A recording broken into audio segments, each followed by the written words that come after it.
The film opens with someone reporting their missing cat and mentioning a town called Pontypool, which no one has heard of. The scenes cut straight to our lead Grant, who happens to be a radio jockey from Pontypool, a town no one's heard of. Presently, Grant is seen talking to his agent on the phone in the middle of a blizzard. Suddenly, a woman appears out of thin air and starts banging on his car windows, which startles Grant at first. She says some gibberish and disappears right away. Grant ignores this and drives straight to work, where he hands his research papers on 9/11 emergency calls to the radio station's technical assistant, Laurel Ann, to let her know that he has done his homework. Soon, the time comes for Grant to go on air as a radio jockey. That's when we got to see his true colors. He cracks insensitive jokes and passes shallow remarks to the field reporter Ken, to the point where it is considered ragging. When the station's producer, Sydney, acknowledges this, she asks the crew to cut the show right away. She further takes Grant off air before letting him finish, which upsets Grant and leads him to a confrontation. Sydney picks a bone with Grant for displaying such behavior and reminds him that his words can have nasty consequences in a town as small as Pontypool. Grant, in his defense, claims that he is taking a certain approach where he blatantly pisses off his audience with hateful speech in order for them to pay more attention to him so that he can build a more loyal audience that sticks till the end of his transmission. Grant ends his conversation with Sydney and goes back on live to talk about the mysterious woman who jumped him in the blizzard. On the side, Anne takes a call from an anonymous source and gets a scoop on a recent kidnapping in their town. She relays the scoop straight to Sydney, who decides to confirm the news first before it reaches Grant. Hence, she asks Anne to tap into the police radio, but Anne's expression hints that she has already relayed the scoop to Grant. It turns out to be true, because we see Grant announcing the scoop on air. Sydney takes quick measures to contain the news. She joins Grant and tries to change the subject, which somehow allows Grant to badmouth the cops of Pontypool. Sydney ends up crashing, which only makes Grant laugh. He also tells her to loosen up, but they end up disagreeing with each other's views. Soon they are contacted by their reporter, Ken, who updates them on an angry riot on the street, which is trying to break into Dr. Mendez's clinic. Grant tries to ask more questions about the angry riot, but their call gets disconnected due to a poor connection. Anne is tasked to tap the police radio to confirm this news, but she discovers during the process that their phones are dead. Due to the same reason, they fail to contact Ken once again, who is stuck outside. Sydney doesn't take it as a threat and continues the live segments, in which Grant is asked to interview some Eastern immigrants. Amidst his interview, he receives a call from someone named Rick. On the other hand, Anne and Sydney take a call from a local, who happens to be a part of the riot. By the time Grant finishes the segment, Sydney gathers 10 eyewitnesses on the phone who can vouch and confirm that there's an angry riot going on outside Mendez's clinic. They decide to go live side by side with another radio jockey named Steve. In their live segment, Grant makes the news of the angry riot official, which grabs all the attention of their listeners. Unfortunately for them, their transmission gets scrambled due to a poor connection, and they lose contact with the eyewitnesses. Simultaneously, they hear nothing from Ken's end. When the connection stabilizes, they receive more calls from the eyewitnesses of the riot, but sadly, no official report from the police. Though they managed to get updates on the riot, in which many have died and been severely injured so far. They finally take this seriously and attempt to contact the police to determine the purpose of the riot.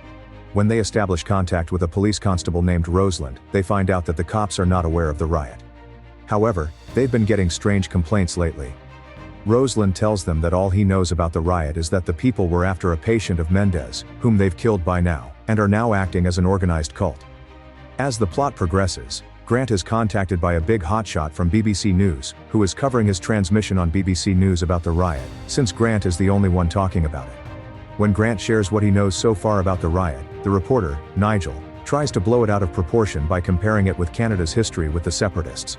When Grant debates this, Nigel accuses him of keeping information to himself. Soon, a baffled Ken contacts them from inside a silo, where he has taken shelter after nearly getting crushed by the angry mob. He urges them to contact the police for help, but Sydney breaks it to him that the cops are unavailable at the moment.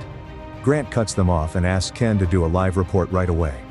They get drenched in horror when they find out from Ken about how people have gone bonkers and started eating one another in the riot, with their clothes off.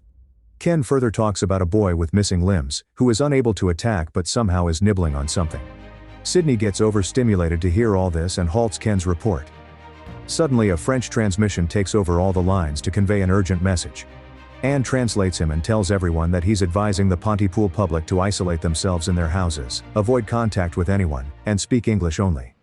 The French message also conveys not to translate his message under any circumstances. Simultaneously, Sydney reveals that she was contacted by Rosalind earlier, who confirmed the quarantine implementation and advised her to stay indoors.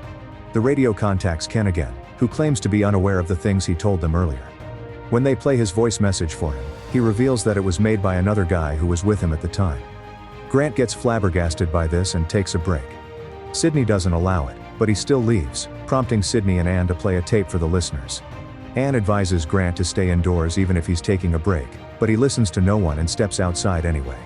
Soon, Anne witnesses the angry mob making its way to their radio station, so she quickly pulls Grant back inside. When the mob gets closer, Sydney becomes startled and cuts her hand unintentionally when she hears the mob chanting what Sydney had said on the radio recently. Before she gets paranoid, Grant comforts her. He reminds her that her kids are far away from Pontypool, which should be relieving for her. While Grant returns to the radio booth, Anne tends to Sydney's cut. Now worried, Sydney wishes for the phone lines to get sorted so she can contact her kids. Suddenly, Anne starts to mumble the word missing repetitively, which makes no sense. Ignoring this, Sydney goes to take the kettle off the stove since it's whistling. Even when she takes the kettle off the heat, she hears the whistling. She gets annoyed and looks at Anne, only to realize that Anne is the one mimicking the whistle sound. Suddenly, Dr. Mendez breaks into their station from a window and tries to explain everything to Sydney. When he witnesses Anne displaying odd behaviors, he drags Sydney to the recording booth and warns her about Anne while simultaneously locking the doors for their safety. Sydney's grounds are shaken when Mendez tells her about Anne being infected the same way as the people in the mob. He advises her to lower her voice to keep Anne away from them. Grant tries to interrogate Mendez properly, during which Anne starts hurling herself at the booth's glass window. Instead of telling them what's happening, he worries that things will keep getting worse. Suddenly, Ken calls them to update on the death of the boy who was with him, but ends up getting infected and starts repeating the last word he hears from a passing-by person. They cut Ken's call to focus on Anne, who is now biting her lower lip after losing her pain threshold to the infection. By her response, Mendez cracks the equation and realizes that the infection is spreading in people through words instead of cross-contamination. He thinks that a certain word that is both heard and understood can trigger the infection in people and prompt them to go bonkers, which turns out to be true in Anne's case. And it is likely to replicate itself when it passes from one targeted person to another. Now that the cause of infection has been established, they debate whether or not they should air their broadcast, since their words can infect the listeners. Their debate is interrupted when Anne gets triggered once again and starts banging her head against the window. We see Sydney calling her children on the phone, which explains why Anne was triggered in the first place. While Sydney is still on call, the landline gets disconnected once again. Just when Mendez points out that he's seeing something different in Anne in comparison with the other infected ones, Anne pukes her guts out on the window along with a lot of blood, which results in her death. Seeing this, Mendez's suspicions are confirmed, for he thinks that the infected ones die if they don't get to pass on the infection. In no time, more infected people break into the station, so they turn off the lights and hide behind the booth. Since speaking is not an option in times of crisis, they communicate by exchanging words on paper. They eventually decide to use the outdoor speakers to flush people out of the building. While Grant attempts to play an old recording of his on the speaker, Mendez repeats the word simple and fears that he's been turned. Lucky for him, he is quick to realize that the virus is concentrated in English. Hence, he starts speaking another language in order to reverse the symptoms in him. On the other hand, Sydney and Grant communicate in French and attempt to flee, but end up crossing paths with one of the infected ones, who attacks Sydney. Since it is a kill-or-be-killed situation, Grant and Sydney kill the infected one in self-defense.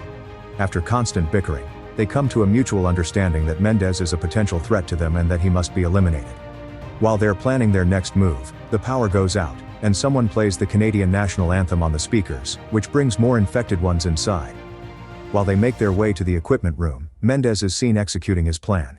He lures the infected ones and drives them away from the building Sydney and Grant are in. Back inside, Grant tries to find an antidote for the virus, during which Sydney hears the word kill and becomes infected.